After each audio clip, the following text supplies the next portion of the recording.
নমস্কাৰ বন্ধু বান্ধৱীসকল, মই আপোনালোকৰ বন্ধু, আপোনালোকৰ সহযোগী বাস্তু এষ্ট্ৰ টেৰট স্পেচিয়েলিষ্ট কৌশিক দত্ত।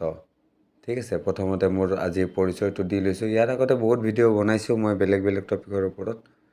আপোনালোকক মোৰ নিজৰ পৰিচয় দিয়া নাছিলোঁ, কিন্তু আজি ভিডিঅ'টো আৰম্ভ কৰাৰ আগতে মই মোৰ পৰিচয়টো আপোনালোকক দিলোঁ। ঠিক আছে, আজি যিটো মই ভিডিঅ' আপোনালোকৰ কাৰণে আনিছোঁ, সেই ভিডিঅ'টো হ'ল বাস্তুদোষ নিবাৰণৰ ওপৰত। আমি জানো বন্ধু বান্ধৱীসকল, আমি ঘৰ এখন যেতিয়া বনোৱা হয়, তেতিয়া এখন আমাৰ সপোনৰ ঘৰ এখন যেতিয়া আমি নিৰ্মাণ কৰোঁ বা আমি যদি ক'ৰবাত ঘৰ এখন ক্ৰয় কৰোঁ, তেতিয়াহ'লে আমি তাৰ বাস্তুদোষ আমি যিবিলাকে জানো সেইসকলে আমি তাৰ বাস্তুদোষ পৰীক্ষা কৰোঁ। আৰু বাস্তুদোষ মতে বা বাস্তু বিশেষজ্ঞক দেখুৱাই আমি কি কৰোঁ, আমি আমাৰ সপোনৰ ঘৰটো নিৰ্মাণ কৰোঁ। কিন্তু যি ক্ষেত্ৰত বন্ধু বান্ধৱীসকল এতিয়া এনেকুৱা সমস্যাও কিছুমান মানুহৰ ক্ষেত্ৰত হয় বা কিছুমানৰ ক্ষেত্ৰত হৈ আহিছে যে ঘৰটোতো আগতেই বনোৱা হৈ গ'ল, পূৰ্বপুৰুষে বনোৱা ঘৰ, নিজে ঘৰ বনোৱা নাই, কিন্তু সেই ঘৰত যদি বাস্তুদোষ আছে বা আগতে ঘৰ বনোৱা হৈ গ'ল কিবা কাৰণত, তেতিয়া সেই ভূমিত বা সেই ঘৰটো বনাওঁতে কোনো বাস্তুদোষ পৰীক্ষা কৰা নহ'ল, বাস্তুশাস্ত্ৰৰ মতে অনুসৰি ঘৰটো বনোৱা নহ'ল, তেতিয়াহ'লে যদি এতিয়া সেই ঘৰত বাস্তুদোষ হৈ আছে আৰু বাস্তুৰ কাৰণে যদি আপোনালোকৰ ঘৰত কি হয় বন্ধু বান্ধৱীসকল, বহুত ধৰণৰ আপোনালোকৰ অসুবিধাত পৰে, আপোনালোক বহুত ধৰণৰ সংকট আপোনাৰ ঘৰলৈ আহে। সেই সংকটৰ ভিতৰত নানান ধৰণৰ হ'ব পাৰে, সন্তানৰ অভাৱো হ'ব পাৰে, ধনৰ অভাৱ ঘটিব পাৰে, আপোনাক চিন্তা বিপত্তিয়ে আগুৰি ধৰিব পাৰে।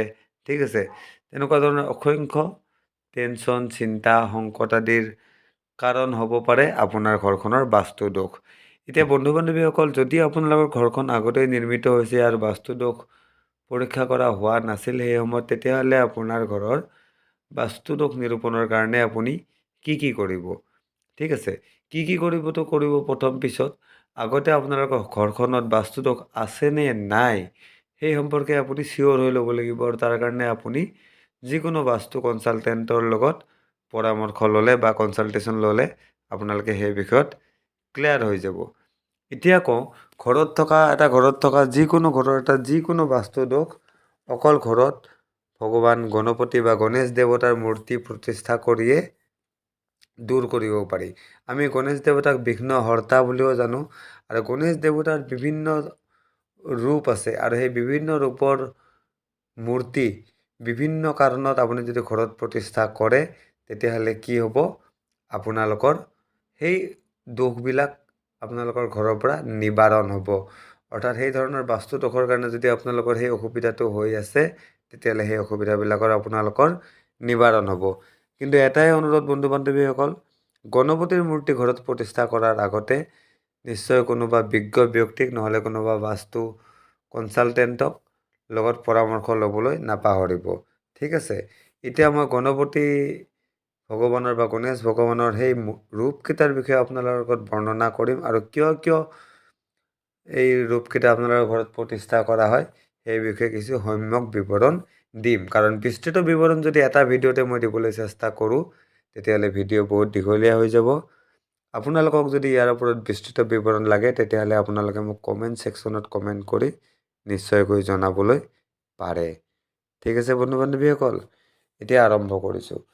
আপোনালোকৰ ঘৰত যদি সন্তান ৰিলেটেড প্ৰব্লেম আছে, ধৰক এতিয়া আপোনালোকৰ সন্তান হোৱা নাই, বা যদিও সন্তান আছে আপোনালোকৰ সন্তানৰ বিভিন্ন ধৰণৰ ৰোগ, মুখ লগা, নানান ধৰণৰ সন্তানৰবিলাক আপোনালোকে জানেই, সৰুতে সন্তানৰ নানান ধৰণৰ বস্তু সন্তানৰ হৈ থাকে, যেনেকৈ ধৰণৰ ঘনে অসুখ হোৱা, কোনোবাই কিবা ক'লে পুতুককৈ মুখ লাগি যোৱা। ঠিক আছে, বা আপোনালোকৰ ঘৰৰ বহুত বছৰ হ'ল বিয়াৰ, আপোনালোকে সন্তানৰ মুখ এতিয়ালৈকে দেখা নাই।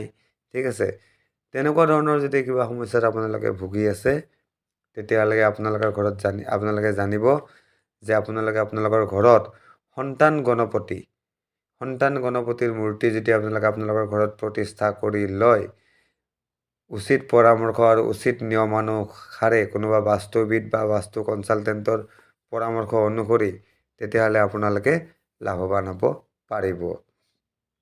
ঠিক আছে বন্ধু বান্ধৱীসকল, আৰু আপোনালোকৰ ঘৰৰ যদি কোনোবা মেম্বাৰৰ যদি বিবাহ বিষয়ত যদি অসুবিধা আহি আছে, বহু চেষ্টা কৰিও তেখেতৰ বা কোনোবা পাত্ৰ আছে বিবাহৰ কাৰণে পাত্ৰী পোৱা নাই, বা কোনোবা পাত্ৰী আছে বিবাহৰ কাৰণে পাত্ৰ পোৱা নাই, তেনেকুৱা যদি অসুবিধা হৈ আছে, তেতিয়াহ'লেও আপোনালোকে ঘৰত বিবাহ বিনায়ক গণপতি প্ৰতিষ্ঠা কৰিব পাৰে।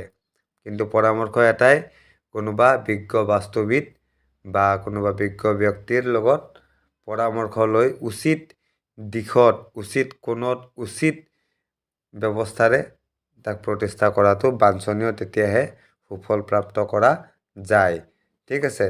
ঠিক একেদৰে যদি আপোনালোকৰ ঘৰত যদি ষ্টুডেণ্ট আছে, ঠিক আছে, আপোনালোকে যদি ষ্টুডেণ্ট বা কিবা যদি পৰীক্ষা নিৰীক্ষাৰ যদি প্ৰিপেৰেশ্যন হৈ আছে, তেতিয়াহ'লে আপোনালোকে বিদ্যাৰ প্ৰদায়ক গণপতি আপোনালোকৰ ঘৰত প্ৰতিষ্ঠা কৰিব পাৰে। ঠিক আছে। ঠিক তেনেদৰে আৰ্থিকভাৱে ষ্টেবিলিটি লাভ কৰিবলৈ, আৰ্থিকভাৱে টনকিয়াল হ'বলৈ আপোনালোকে ধনদায়ক গণপতি আপোনালোকৰ ঘৰত প্ৰতিষ্ঠা কৰিব পাৰে। চিন্তা, আপত্তি, বিপত্তি এইবিলাকৰ পৰা ৰক্ষা পাবৰ কাৰণে আপোনালোকে চিন্তানাশক গণপতি আপোনালোকৰ ঘৰত প্ৰতিষ্ঠা কৰিব পাৰে।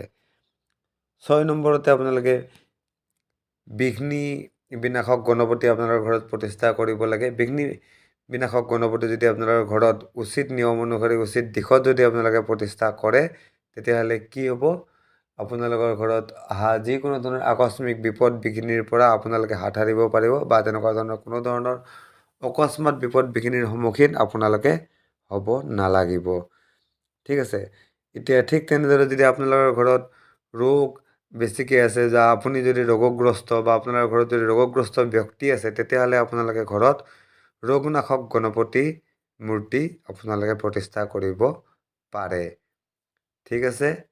কোনো ধৰণৰ যদি আপোনালোকে সাধনা সিদ্ধি ইত্যাদিৰ লগত জড়িত, তেতিয়াহ'লে আপোনালোকে সিদ্ধিদায়ক গণপতিৰ ঘৰত প্ৰতিষ্ঠা কৰি নিয়ম অনুসাৰে পূজা অৰ্চনা কৰিলে, আপোনালোকে যদি পুৰোহিত কৰ্মৰ লগত জড়িত, যদি আপোনালোকে এষ্ট্ৰলজি কৰ্মৰ লগত জড়িত, বা যদি আপোনালোকে টেৰ কাৰ্ড ৰিডিঙৰ লগত জড়িত, তেতিয়াহ'লে আপোনালোকে কি কৰিব পাৰে, সিদ্ধিদায়ক গণপতি বাস্তু নিয়ম অনুসাৰে আপোনালোকৰ ঘৰত প্ৰতিষ্ঠা কৰি তেখেতৰ আশীষ লৈ আপোনালোকৰ কাম আৰম্ভ কৰিব পাৰে। আপোনালোকে লাগাতকৈ বেছি আপোনালোকে সফল হ'ব।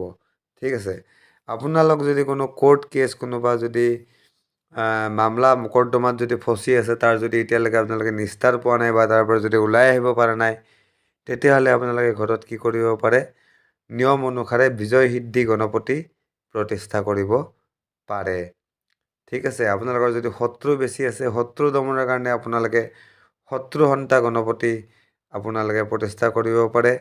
কোনো কৰ্ম আপোনালোকে কৰি আছে, কিন্তু আপোনালোকে তাৰ উচিত ফল পোৱা নাই, বা যি পৰিমাণে পাব লাগে সেই পৰিমাণে পোৱা নাই, কিন্তু কষ্ট আপোনালোকে যথেষ্ট কৰি আছে, তেতিয়াহ'লে আপোনালোকে কি কৰিব পাৰে, প্ৰাপ্তিদায়ক গণপতিৰ মূৰ্তি আপোনালোকৰ ঘৰত আপোনালোকে প্ৰতিষ্ঠা কৰিব পাৰে।